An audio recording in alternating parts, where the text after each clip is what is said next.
Dicen que para ganar un mundial necesitas a tus mejores hombres en la cancha, pero en México parece que tenemos un manual distinto. Uno que dice que si el jugador estrella no le cae bien al técnico, si usa los zapatos de la marca equivocada o si simplemente no encaja en el sistema, es mejor dejarlo en su casa viendo el torneo por televisión. Estamos a la puerta de un nuevo mundial, un mundial en nuestro país, pero las heridas de Qatar 2022 todavía no cierran por completo. Pero si creen que lo del Tata Martino fue una anomalía, no conocen la historia del Tri. México es el campeón mundial de las listas polémicas. Hemos prescindido de goleadores históricos, de capitanes de hierro y de genios incomprendidos solo por el ego de quien se siente en el banquillo. Hoy vamos a repasar las ausencias más dolorosas, absurdas, escandalosas que ha tenido México. Agarren papel y lápiz porque esta es la lista de los cracks que México decidió ignorar para un mundial.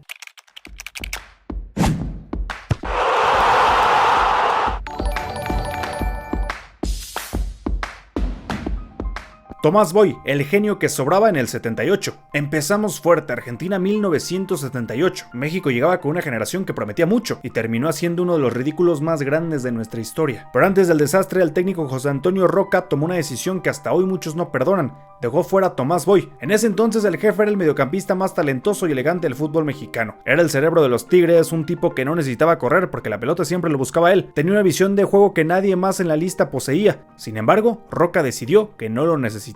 El resultado: México perdió sus 3 partidos, incluyendo una goleada humillante ante Alemania y una derrota contra Túnez. Dejamos al jefe en Monterrey, mientras el mediocampo del Tri en Argentina era una zona de desastre. Fue el primer gran aviso de que en la selección el talento no siempre es el boleto de entrada. Continuamos con Alfredo Tena, el mundial que se perdió por unos tenis. Si lo de Tomás Boy fue por gusto, lo de Alfredo Tena en el mundial de 1986 fue un chiste de muy mal gusto. Imagina ser el capitán del América, el defensa central más imponente de la época, el capitán Furia, y quedarte fuera del mundial organizado en tu propio país por culpa de unos zapatos. La selección mexicana tenía un contrato comercial con una marca de ropa deportiva, pero Tena tenía un contrato personal con otra. La federación, en lugar de negociar o priorizar lo deportivo, le exigió a Tena renunciar a su patrocinio. El capitán Furia, hombre de principios y de carácter fuerte, no cedió. La consecuencia: lo borraron de la lista. México perdió a su líder defensivo en el torneo más importante de su historia por una guerra de logos. Fernando Quirarte ocupó su lugar y lo hizo bien, incluso anotó, pero el mensaje fue claro: en el Tri, el dinero de los patrocinadores pesa más que el nivel del capitán. Número 3, el Abuelo Cruz, el héroe desechable de 1994. Para Estados Unidos 1994, la ausencia que dolió fue la de Javier el Abuelo Cruz. Hay que tener muy poca memoria para olvidar que México fue a ese mundial gracias al abuelo. Él fue quien metió el gol agónico en Toronto contra Canadá para sellar el pase. Fue el héroe nacional, pero el fútbol tiene poca gratitud.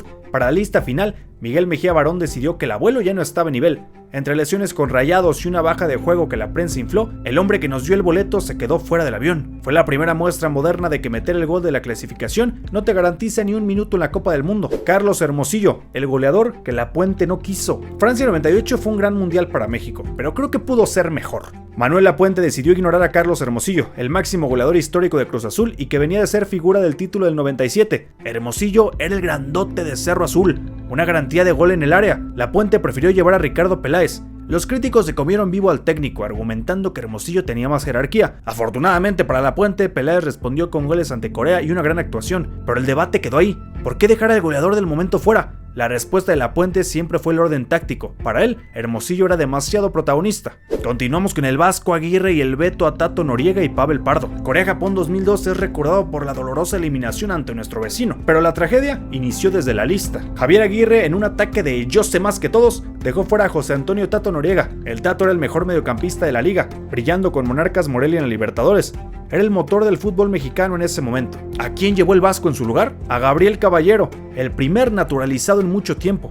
Caballero no hizo absolutamente nada en el mundial, mientras el Tato veía desde su casa cómo el mediocampo de México se quedaba sin idea ante los gringos. Y por si fuera poco, Aguirre también borró a Pavel Pardo, un titular indiscutible que según el técnico no estaba en el canal. En su lugar llevó a gente como Rafael García. Aguirre prefirió la lealtad de sus conocidos sobre el talento probado. Con todo el respeto, pero Pavel ya era un jugador de clase mundial. Jaime Lozano y el nepotismo de 2006. Llegamos a la era de Ricardo Lavolpe, el hombre que se creía el inventor del fútbol. Jaime el Jimmy Lozano fue el máximo anotador de México en la eliminatoria. Hizo que el camino a Alemania 2006 fuera un paseo. Marcó goles de tiro libre, de jugada, de cabeza. Era el jugador del pueblo, pero en la lista final Lavolpe lo cortó. La razón, necesitaba espacio para Rafael el Chiquis García. El detalle era el yerno de la Volpe. El país entero se indignó. El Jimmy, que había hecho todo el trabajo sucio, se quedó fuera para que el familiar del técnico fuera su segundo mundial sin haber hecho méritos en el ciclo. Fue una de las decisiones más cínicas en la historia del Tri. Cuauhtémoc Blanco, el capricho más grande de la Volpe. Quizá uno de los más sonados y recordados. Cuauhtémoc Blanco en 2006 es la madre de todas las polémicas.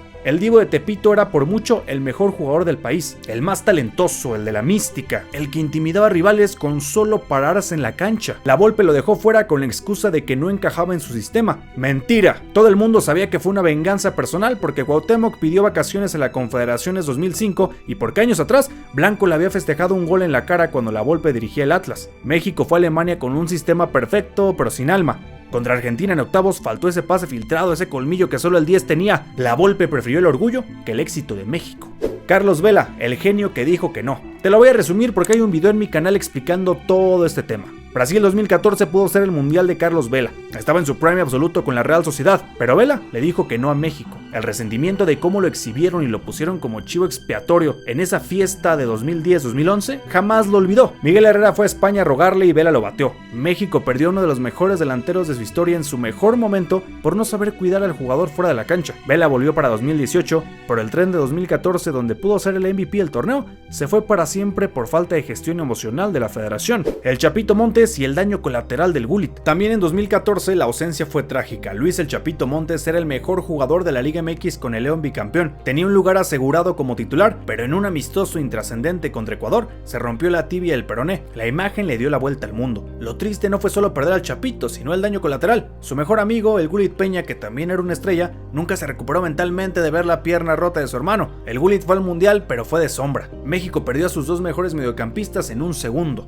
Qatar 2022, el festival de errores del Tata Martino. Y llegamos al desastre más reciente. Lo de Gerardo Martino en 2022 fue una cátedra de cómo no hacer una lista. Primero, el veto a Javier Chicharito Hernández. El goleador histórico fue borrado por una indisciplina que otros líderes del equipo no perdonaron. Martino, en lugar de gestionar el grupo, se lavó las manos y dejó fuera al único tipo que sabe meter goles en mundiales, prefiriendo llevar a un Raúl Jiménez que estaba al 30% de su capacidad física. Pero lo más indignante fue con Santi el Chaquito Jiménez. Santi era el goleador del Feyenoord en ese momento, estaba enrachado, joven, con hambre. Martino decidió dejarlo fuera porque jugaba pocos minutos. No importa si metía 100 goles el güey, prefiriendo llevar a Rogelio Funes Mori, quien apenas había jugado en el semestre. El resultado fue un México eliminado en fase de grupos sin meter las manos. También dejaron fuera a Diego Lainez, bajo el argumento de que Roberto Alvarado estaba en un mejor nivel. Martino se casó con sus ideas y el fútbol mexicano pagó el precio de su terquedad. Pero espera, que la historia parece condenada a repetirse. Y perdón por espantarte. Hoy, de cara al 2026, uno de los nombres que vuelven a estar en la cuerda floja de una manera polémica es el de Diego Lainez. A pesar de que Lainez ha recuperado nivel en Tigres y que es de los pocos jugadores en México con desequilibrio individual por la banda derecha, una zona donde el Tri hoy es inestable, parece que no convence al Vasco Aguirre. Aguirre prefiere jugadores más sacrificados, más chambeadores en defensa, y el talento de Lainez parece ser secundario. Sería trágico que el jugador con más proyección de los últimos años se pierda su segundo mundial consecutivo por una decisión técnica que priorice el orden sobre la magia. ¿A qué llegamos con todo esto? Pues que la selección mexicana es un reflejo de nuestra propia cultura como país. El ego por encima del bien común. Preferimos tener la razón a tener el éxito. Dejamos fuera a Cuauhtémoc por orgullo, a Tena por dinero